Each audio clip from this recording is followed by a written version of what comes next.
Estamos num cenário diferente, mas é que choveu muito aqui em Jacarepaguá, no horário do nosso culto, né? Nosso culto é feito num terraço aberto e o terraço ficou encharcado. Aí tivemos que usar a sala da nossa casa aqui.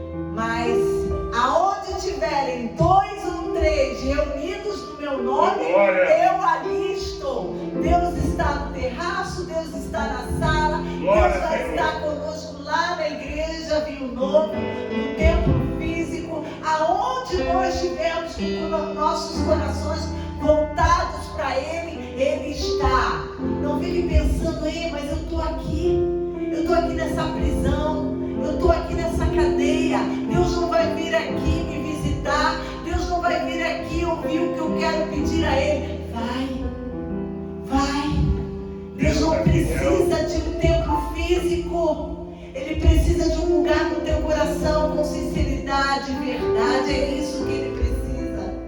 Se você está na beira se você está num leito, numa enfermaria agora, e você pensa, poxa, eu queria tanto estar numa igreja glorificando o nome do Senhor. Ei, você, igreja, adore ao Senhor nesse leito, fale com Ele, fale sobre as suas necessidades, e Ele vai te ouvir, e Ele vai tocar em você, Ele vai te curar. Aonde nós estivermos, se você está trabalhando neste momento e não pode estar reunido com a família espiritual, aí no teu trabalho, eu sei que você está trabalhando, mas pensa em Deus, conversa com Ele em pensamento, e Ele vai estar te visitando. Amém? Aleluia. Louvado seja o nome do Senhor. Mas nós vemos hoje com uma palavra falando sobre o dia do Senhor. O dia do Senhor. A Bíblia, nos profetas do Antigo Testamento, sempre quando falam no dia do Senhor, fala do grande, temível dia do Senhor. Mas que dia é esse? Se para nós todos os dias é dia do Senhor. É um dia marcado para a sua segunda volta aqui na terra. Quando na palavra de Deus se fala o grande, temível dia do Senhor, ou o dia do Senhor, é o dia marcado para a sua segunda vinda, porque Ele já veio a primeira vez. Ele veio, Ele nasceu de Maria, Ele cresceu como qualquer criança, e quando estava na sua fase adulta, Ele foi ministrar a palavra de Deus, o reino de Deus, os mandamentos de Deus, o poder de Deus. E aí Ele foi morto, Ele ressuscitou, ainda ficou 50 dias aqui conosco, e no final Ele ascendeu. A gente diz que a crucificação, a ressurreição e a ascensão de Jesus é o êxodo de Jesus aqui na terra. Foi a passagem de Jesus aqui na terra para mostrar que Ele realmente era o Filho de Deus. Ele precisou ser crucificado, Ele precisou vencer a morte, Ele precisou ressuscitar. A ressurreição é a prova da morte de Jesus, que Ele morreu. Por isso Ele ressuscita e anda com o povo, anda com os discípulos, aparece para os discípulos, aparece para algumas pessoas com o corpo ressurreto, e dá prova, né? Lembram? Ele mostra para Tomé: olha aqui minhas mãos curadas, pode tocar, olha aqui o meu rasgo, pode tocar. Corpo ressurreto. E por fim, o mesmo grupo de discípulos o veem subir, ascendendo aos céus, voltando para o trono da onde Ele desceu. Ele estava no trono do Pai, à direita do Pai. Quando ali, isso aí são as minhas palavras, mas Ele deve ter pedido ao Pai: Pai, Abba, deixa eu descer, deixa eu ir lá pregar sobre o teu amor para esse povo. Tu já fez tanta coisa, mas o povo não crê, o povo não se volta para ti, o povo se vende, o povo se prostitui, o povo te ignora. Deixa eu ir lá.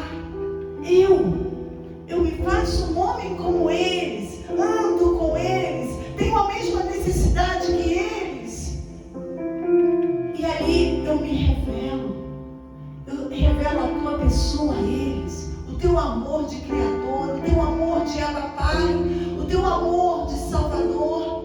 Deixa eu ir, Pai, deixa eu ir. E aí Jesus deixa a direita no trono e vem viver como um de nós, para nos ensinar o amor. O que é o amor, senão Deus? Deus é amor. Você não sabe quem é Deus? Deus é amor. Tudo que você entende por amor é Deus.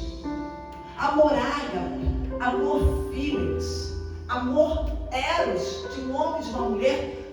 Tudo, todo tipo de amor é Deus. É Deus. Deus é amor. Mas Ele se revela para nós com um amor específico, um amor de Pai. Ele se revela para a minha vida, para a tua vida, como um amor de Pai. Nem tanto de Criador, mas amor de Pai. Aceita a paternidade de Deus. Aceita a paternidade de Deus. Deixa Ele ser teu Pai. Deixa Ele ser teu Pai. Chama Deus de Pai. Chama Deus de Abba.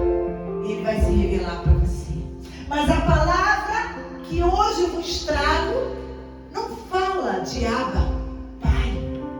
Mas a palavra fala sobre o dia do Senhor. Abra a palavra de Deus lá no livro de Joel.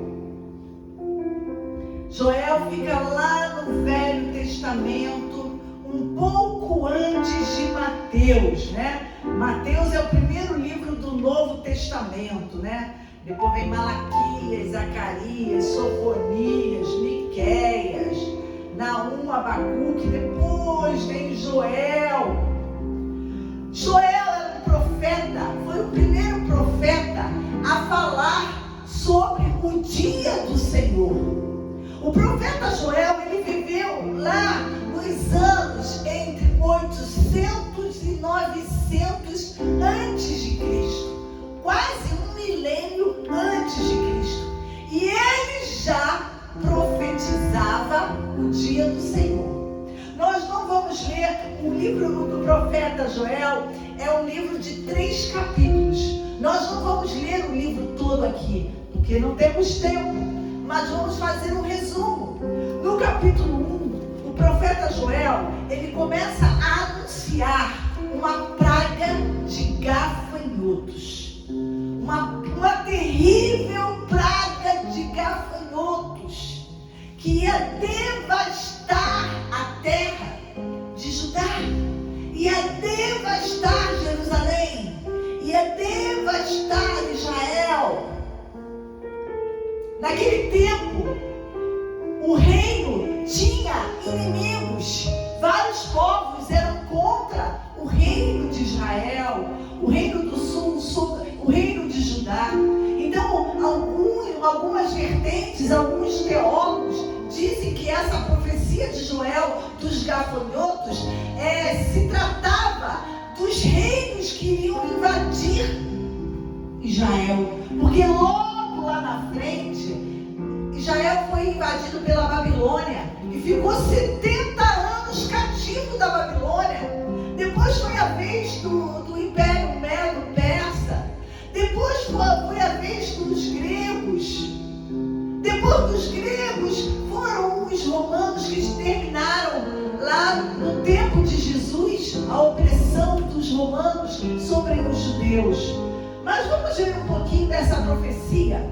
Capítulo 1. A praga dos gafanhotos e a seca.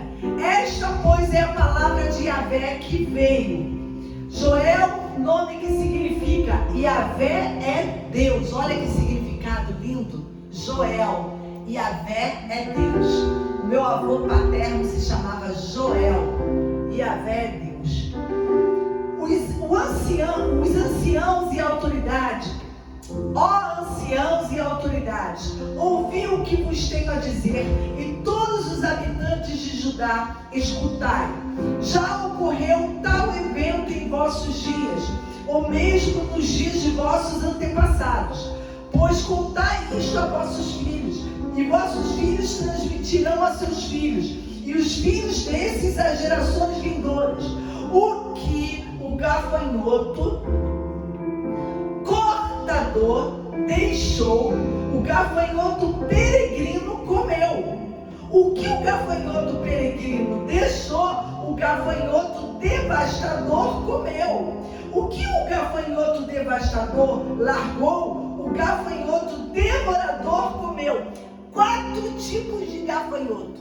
4 tipos. Ia ser uma peste, ia ser uma praga.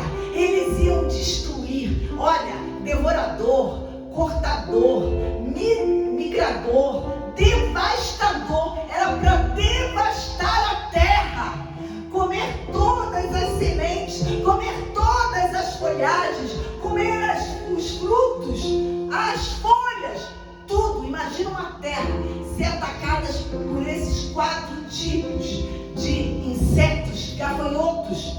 E aqui, olha só que interessante, no versículo 6: porquanto uma nação poderosa e inumerável tomou conta da minha terra, eis que seus dentes são como presas de leão, e sua gana pela caça como leoa. Esses gafanhotos tinham dentes, e os dentes dele eram como de dente de leão. Era como se fosse uma leoa defendendo a sua cria. Eram ferozes. Verso 7: eles arrasaram as minhas videiras, arruinaram as minhas figueiras, arrancaram-lhe a casca e derrubaram-nas, deixando despidos e embranquecidos os seus galhos. Lamentai como um jovem em veste de luto que pranteia pelo marido da sua mocidade. Olha, era uma praga terrível que o profeta Joel estava profetizando. E vai falando muito mais. Depois você, com o tempo, leia o capítulo 1 todo. E você vai ver a destruição que esses gafanhotos iriam proporcionar à terra. Lá depois, no verso 13, o profeta vai conclamar o povo de Israel a um arrependimento. Olha, deixa eu te falar uma coisa. Deus não faz nada sem antes avisar. Deus, ele avisa de alguma maneira. E Deus estava usando o profeta Joel para anunciar aquele povo através dessa profecia de praga, de peste, de gafanhoto, que algo muito terrível iria assolar a terra. E que o povo judeu precisava de arrependimento. Só tem uma coisa que mexe com o coração de Deus. Só tem uma coisa que faz Deus se voltar para nós. É o nosso arrependimento. É o nosso coração contrito. Só isso pode tocar o coração de Deus. Deus ama o coração contrito. Deus ama, por isso que ele amava Davi. Davi era tão pecador quanto qualquer um de nós. Mas quando ele se arrependia, quando ele se prostrava na presença de Deus, era com o coração contrito. E o profeta Joel, no verso 13, ele vai pregar ele vai convocar o povo ao arrependimento. E no capítulo 2, vai falar sobre o que? O capítulo 2? O dia de Yahvé está próximo. Profeta Joel, há quase 1000 anos de Cristo, falando que o dia do Senhor estava próximo. E o profeta começa a falar assim: fazei soar o chofar, trombetas por toda Sião, dai alerta no meu santo nome, tremam todos os habitantes da terra, porque o dia de Yahvé vem, está próximo, e será um dia de trevas, de escuridão, de nuvens densas, de absoluta falta de claridade. Por outro lado, assim como a luz da aurora surge e se estende pelos montes, um grande e poderoso exército vem se aproximando, como nunca se viu, nem jamais se verá nas nações futuras. Aí o profeta vai começar a falar sobre o exército de Deus, porque nós sabemos que na segunda vinda de Cristo, Cristo, ele vai vir na terra com o seu exército poderoso para lutar contra quem? Contra o próprio Satanás, contra o anticristo, quanto o falso profeta, quanto a besta. E ele vai descer com o exército dele imponente. E se vocês continuarem a ler o capítulo 2, vai ver como é poderoso o exército de Cristo, que vai guerrear na grande batalha de Armagedon. Todas as nações vão vir para lutar contra Israel, e o próprio Senhor vai fazer essa defesa. Mas isso aí é a parte de escatologia. Quando a gente for para Apocalipse, nós vamos estudar isso. Nós estamos apenas aqui vendo o profeta Joel profetizando, avisando há mais de 1000 anos atrás. Aí o profeta Joel, lá no versículo 12, faz uma nova chamada ao arrependimento. Olha que lindo, verso 12: contudo agora diz Yahvé, convertei-vos a mim de todo o coração, com jejum, lamento e pranto, dilacerai o vosso coração, e não as vossas vestes, como de costume, retornai com todo o vosso ser para Yahvé, vosso Elohim, Deus, porquanto ele é tardio em irar-se, e magnânimo em misericórdia, compassivo, paciente, todo amor e capaz de se arrepender-se e suspender a desgraça prevista. O profeta Joel, ele começa a anunciar a calamidade do grande dia do Senhor. Ele começa a falar que nesse dia a terra vai ficar sobre trevas, densas trevas. Não haverá luz, não haverá claridade, porque já não haverá o Espírito Santo aqui. E vai ser um tempo, vai ser um dia de muita luta aqui. E o próprio Cristo vai pisar nessa terra para guerrear. Mas ele faz uma nova chamada. Vamos nos converter, povo. Vamos nos converter, vamos fazer orações, vamos fazer jejuns. Não vamos só rasgar as nossas vestes externas, mas vamos rasgar as vestes internas. Vamos rasgar os nossos corações para o Senhor. Convertamos-nos, povo. Eu não estou anunciando catástrofes aqui na terra. E nós, o que precisamos fazer? Nós não temos como impedir que isso aconteça, mas nós podemos nos converter ao Senhor. E por que eu vim trazer essa palavra sobre esse dia do Senhor? Porque eu tenho pregado há 3 domingos sobre a descida do Espírito Santo, sobre o derramar do Espírito Santo.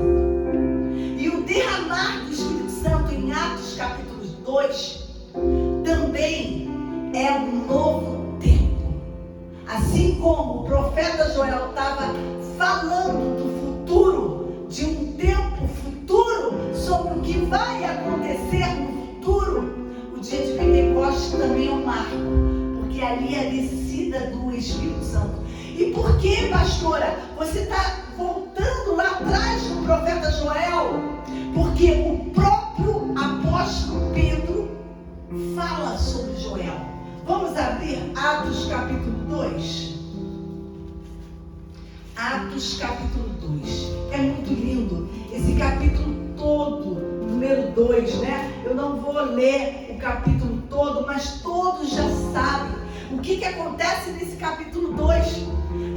O que acontece no capítulo 2, Jesus já tinha ascendido. Os discípulos estavam sozinhos ali no templo, orando, buscando, unidos em oração.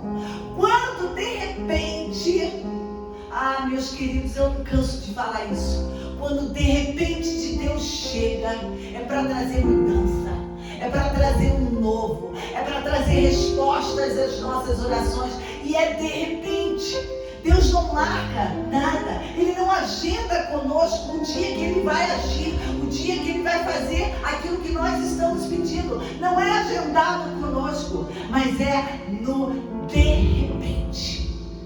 Por isso que nós temos que perseverar na fé, unânimes, igual os discípulos estavam reunidos ali, naquele cenáculo, unidos em oração, porque a qualquer momento chegaria o de repente de Deus. Quando nós não estamos vigiando, nós não nos preparamos, nós podemos ser pegos de surpresa, como a parábola das 10 virgens. Lembram? 5 eram prudentes, se prepararam, encheram suas candeeiras de azeite, suas lamparinas de azeite, porque elas sabiam que de repente o noivo ia aparecer. E elas precisariam de luz para enxergar o noivo e ir até ele.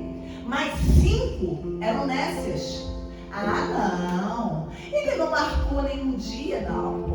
O meu noivo, ele vai marcar um horário para ele vir. Ainda mais que eu preciso me preparar, eu preciso me maquiar, eu preciso passar o meu vestido, eu preciso pentear os cabelos. Ele vai avisar. Isso era o pensamento das nécias.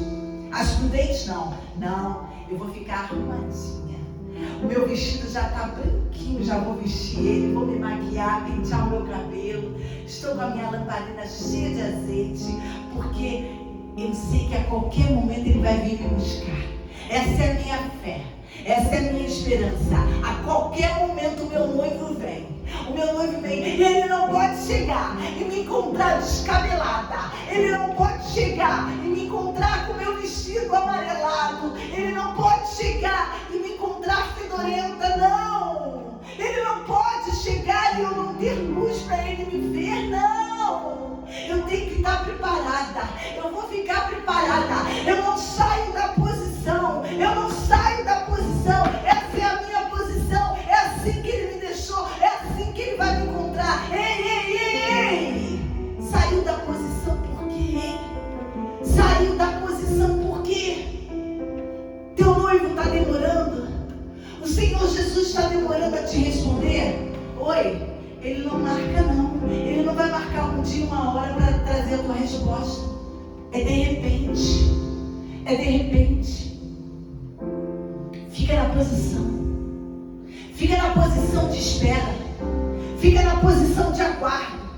Que posição é essa, pastora? É a posição de adorador. É a posição de adoração. Essa é a posição daquele que espera com fé. É adorando, é glorificando, não é reclamando, não é murmurando.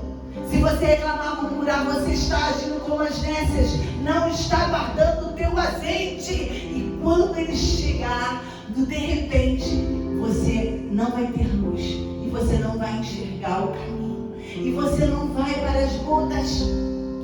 Fica na posição, glorificando, adorando, obedecendo, fazendo a obra, buscando a Deus. Aonde está Deus? Eu quero estar onde Deus está.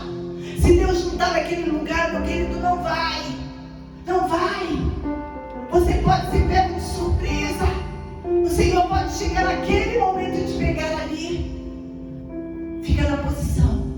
Não se desvia nem para a direita, nem para a esquerda, nem para frente, nem para trás. Mas se Ele te colocou nessa posição, fica na posição. Aleluia. Lá em Atos capítulo 2, olha a posição que os discípulos estavam. Em primeiro lugar, diz que estavam todos reunidos. Estavam, olha a posição. E de repente, ouviram um barulho. Quem está na posição, ouve. Quem está na posição, ouve. Vai ouvir alguma coisa. Vai ouvir um barulho. Vai ouvir um vento assoviando. Vai ouvir a voz do mestre, que é como uma voz de relâmpago, de trovão. Se você não está ouvindo, você está fora da posição. Está fora da posição. Vai para a posição correndo que Deus te colocou. E tu sabe qual é a posição. Tu sabe qual é a tua posição. Está fora dela por quê?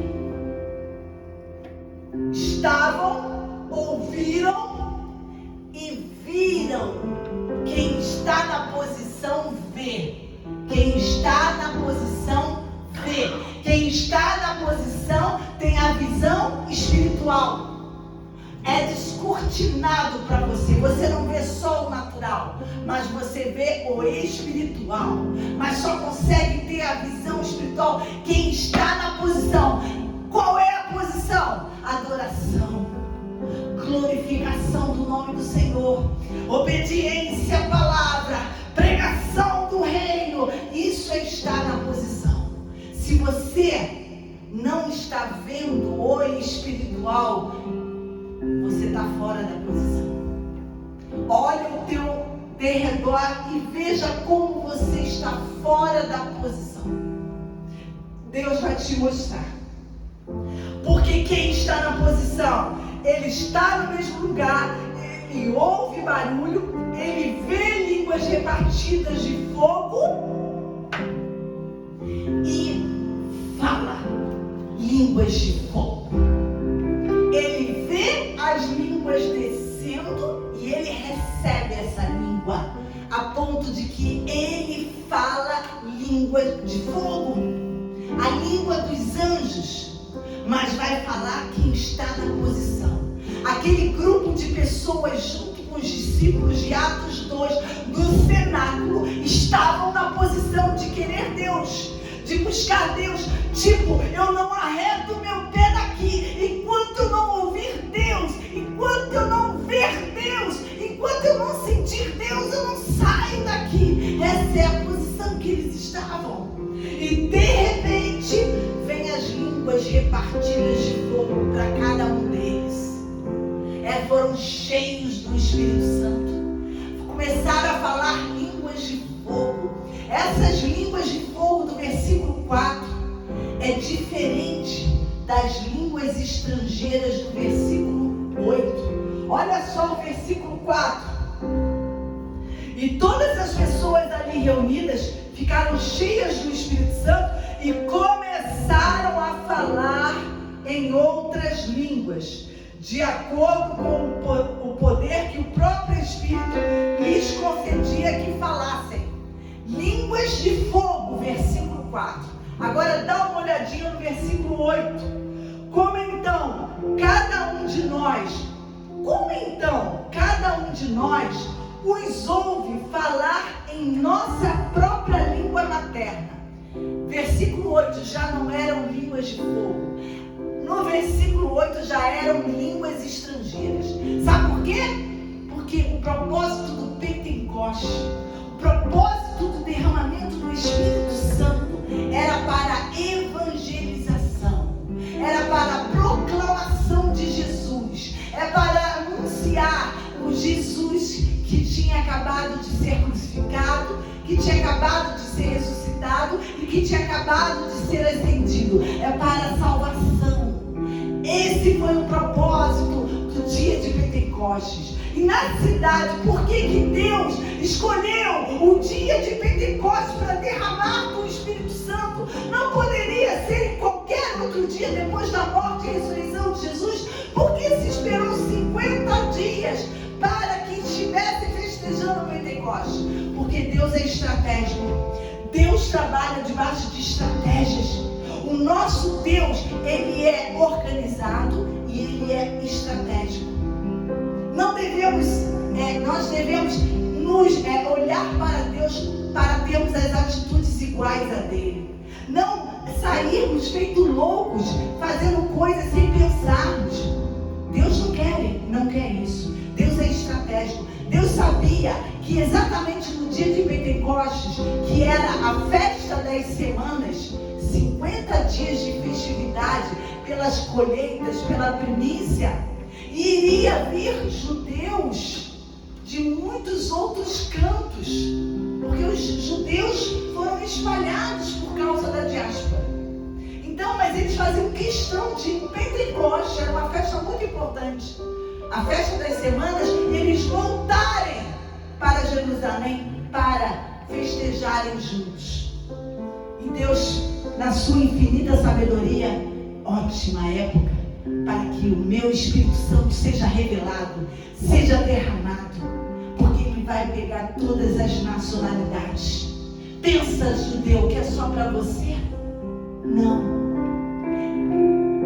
O meu Espírito Santo é para todos. é para os judeus e para os gentios. Então ali nessa época haviam judeus, haviam gentios também, e haviam judeus estrangeiros que vieram para festejar. E o que Deus faz?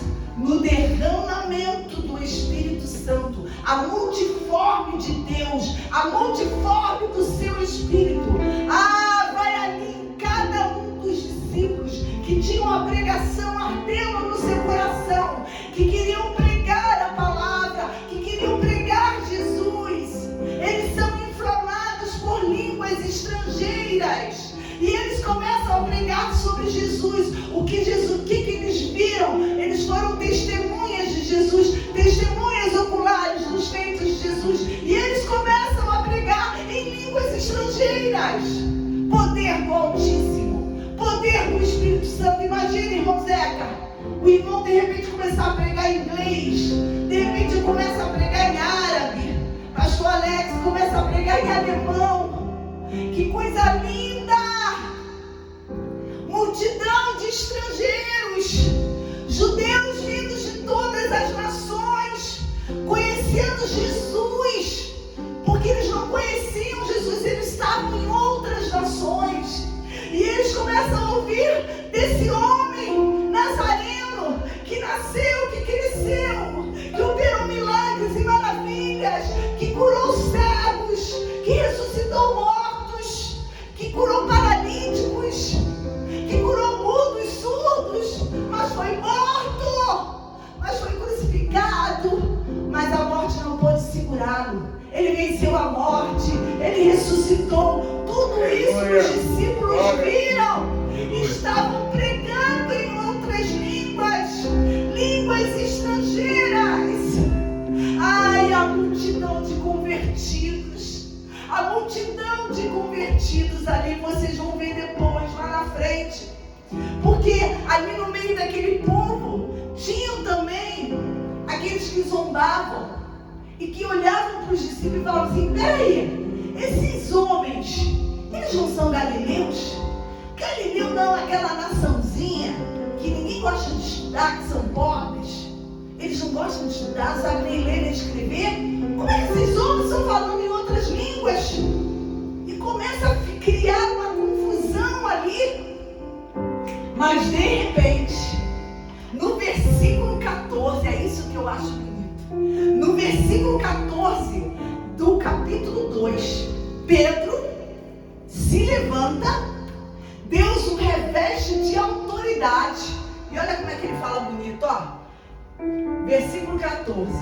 E aconteceu que, colocando-se em pé, juntamente com os 11, Pedro tomou a palavra e em alta voz pregou à multidão reunida.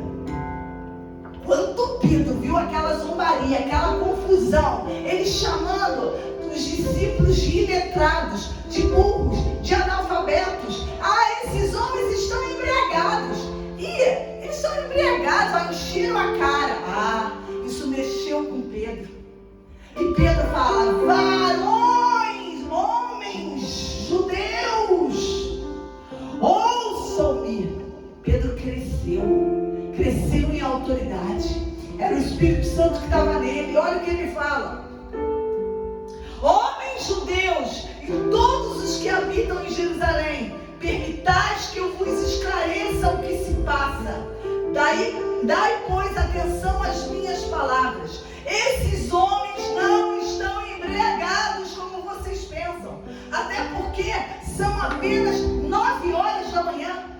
9 horas da manhã. Vocês pensam que eles beberam? Não, eles ainda não tomaram café da manhã, porque são 9. Nós temos o costume de comermos a primeira refeição depois das 9. E nessa primeira refeição não tem bebida, não tem carne. Essa é a segunda refeição, que é o nosso almoço. Eles não estão embriagados. O que vocês estão vendo, varões judeus, presta atenção em mim. Pedro falando: presta atenção em mim. Sabe o que vocês estão vendo? A mesma coisa que o profeta Joel falou lá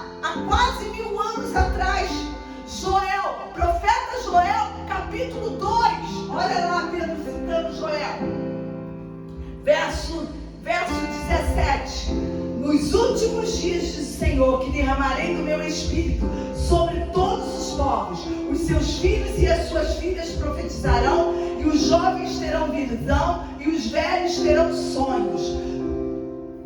Profeta Joel, sendo reconhecido anos depois, centenas de anos depois, ele sendo reconhecido perante várias nacionalidades de judeus, com a profecia que ele falou da parte de Deus. O que está acontecendo aqui não é bebida. O que está acontecendo aqui não é embriaguez. O que está acontecendo aqui é semelhante ao que o profeta Joel profetizou. É o derramamento do Espírito Santo que Joel previu lá para frente, lá no futuro, lá para o grande dia do Senhor, mas que está acontecendo agora. Porque a profecia de Joel, ela é para o grande dia do Senhor. Mas Pedro não diz que a revelação estava acontecendo ali. Ele diz que era semelhante, era parecido com o que o profeta Joel tinha profetizado. Mas olha, eu vou te dizer uma coisa.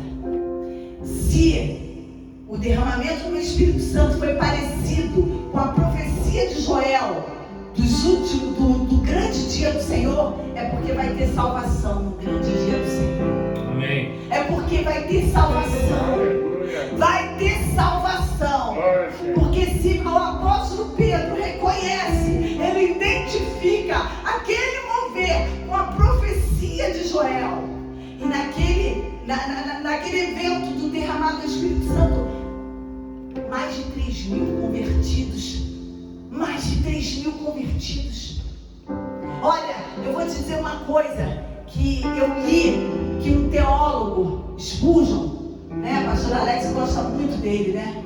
Ele diz, isso é uma fala dele, tá? Não está escrito na Bíblia não, mas ele diz que ele crê, ele acredita que Deus vai salvar muito mais do que vai perder. Deus vai salvar muito mais vidas do que vai perder. E eu fiquei pensando nisso. E mediante a essa palavra, que o apóstolo Pedro assemelha o derramamento do Espírito Santo com o dia temível do Senhor, é porque nesse dia temível vai ter salvação. Mas pastora, o dia temível do Senhor vai ser lá na tribulação, grande tribulação, não vai ter Espírito Santo. A igreja já foi arrebatada, porque antes de Jesus vir à terra pela segunda vez, ele vai vir nas nuvens e ele vai nos buscar, a igreja do Senhor Jesus. Nós não sabemos se nós vamos ser arrebatados dentro da tribulação ou antes da tribulação. Não sabemos, porque vai ser no de repente. De repente, a igreja vai ser tirada. Junto com ela o Espírito Santo. Pastora, como é que vai ter conversão? Aí a terra vai ficar um caos.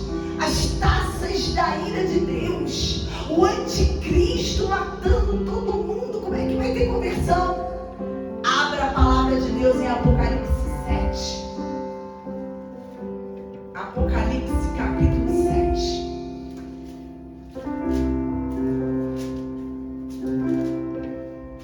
Apocalipse capítulo 7 fala sobre os 144.000 israelitas selados. Israelitas que não foram salvos, não foram arrebatados, não acreditaram em Jesus e ficaram aqui na grande tribulação. Depois desses eventos, observei 4 anjos em pé, nos 4 cantos da terra, com a missão de reter os 4 ventos da terra e evitar que qualquer massa de ar fosse soprada sobre a terra e o mar, ou sobre qualquer árvore. Então vi um outro anjo subindo do Oriente, tendo o selo do Deus vivo. Ele bradou com voz grave aos 4 anjos a quem havia sido concedido o poder para produzir destruição na terra e no mar. Não danifiqueis a terra, nem o mar, nem as árvores, até que selemos a testa dos servos do nosso Deus. Então foi-me revelado o número dos que foram selados, 144.000 de todas as tribos de Israel. Aí dos versículos 5 em diante vai falar as tribos, quantos foram selados de cada tribo. Agora que está o clímax, versículo 9. Em seguida olhei e diante de mim descortinava-se uma grande multidão. Eis que olhei e descortinava-se uma grande multidão, tão vasta que ninguém podia contar, formada por pessoas de todas as nações, tribos, povos e línguas. Estavam em pé diante do trono do Cordeiro, vestidos com túnicas brancas, empunhando folhas de palmeira, e proclamavam com grande voz: a salvação pertence ao nosso Deus, que se assenta no trono e no Cordeiro. E todos os anjos que se encontravam em pé ao redor do trono dos anciãos e dos 4 seres viventes, prostraram-se diante do trono com o rosto de terra e adoravam a Deus, e exclamavam: amém, louvor, glória, sabedoria, ação de graça sejam ao nosso Deus a todos sempre, amém. Então um dos anciãos me indagou: quem são esses? E de onde vieram todos esses que estão vestidos com túnicas brancas? E eu lhes respondi: meu Senhor, tu sabes. Então ele afirmou: estes são os que vieram da grande tribulação e lavaram as suas vestes e as alvejaram no sangue do Cordeiro. É por isso que eu fico com a palavra de escudo. Deus vai salvar muito mais do que Ele vai perder. Nosso Deus não é um Deus perdedor, Ele é um Deus ganhador. Só que essas vidas, elas estão cegas no tempo presente. Elas não veem, elas não ouvem, elas não sentem. Por isso elas não foram salvas. Elas foram imprudentes, elas desprezaram a palavra e foram parar na tribulação, na grande tribulação. Ali a salvação é paga com a vida. Quem for para a tribulação, para a grande tribulação, a salvação vai ser paga com a sua própria vida. Deus está nos dando a oportunidade. A salvação para nós agora é dom de Deus, é graça, é graça, é graça. Pela graça nós somos salvos, nós não temos que pagar nada. Quem pagou com a vida foi Jesus. Mas se nós ignorarmos o dia terrível do Senhor, nós vamos ter que pagar com a nossa vida. Mas mesmo assim terão vidas ali que não vão se curvar para o anticristo, não vão se curvar para o falso profeta, não vão ter as suas vestes lavadas, porque o nome do Senhor é poderoso. Mesmo sem a ação do Espírito Santo, elas vão ver o engano e vão ver o que elas deixaram para trás e por que elas estão ali, e elas vão se arrepender, como o profeta Joel: arrependei-vos, rasgai os vossos corações e não as vossas vestes. Arrependei-vos com jejum, com pranto. Arrependei-vos com orações, com clamores. Arrependei. Vamos nos arrepender. O grande e temível dia do Senhor vai ser de repente.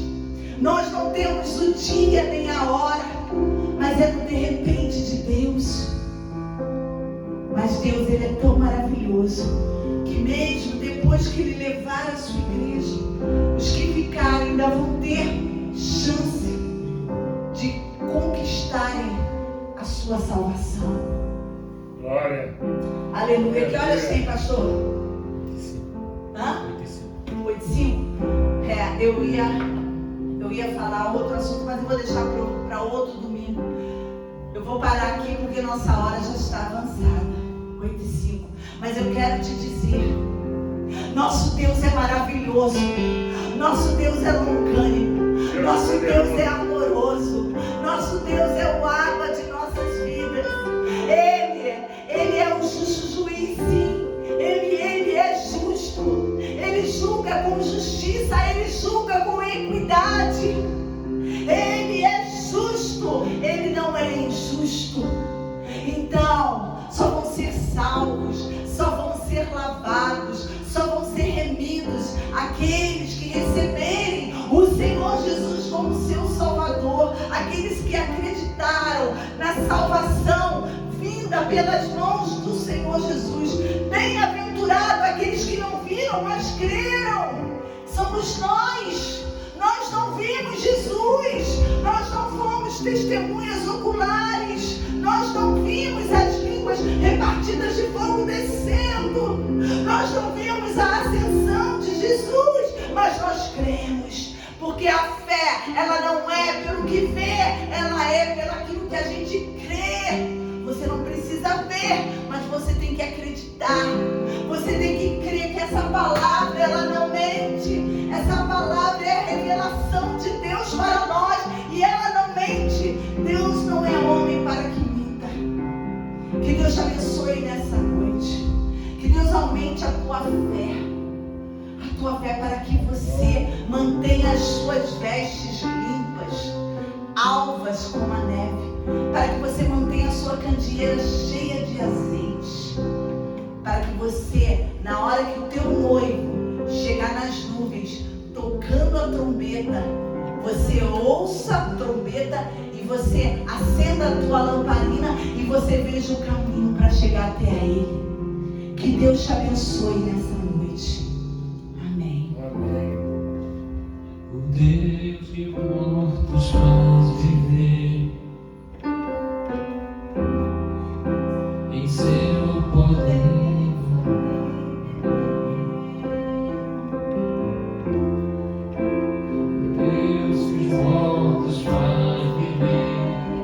Deus de milagres, Deus de milagres, aquele que há de vir, em seu poder vai ressurgir. O Deus que os mortos faz viver, Deus de milagres, Deus de milagres, aquele que é e há de vir, Aleluia, Senhor. em seu poder vai ressurgir. O Deus que os mortos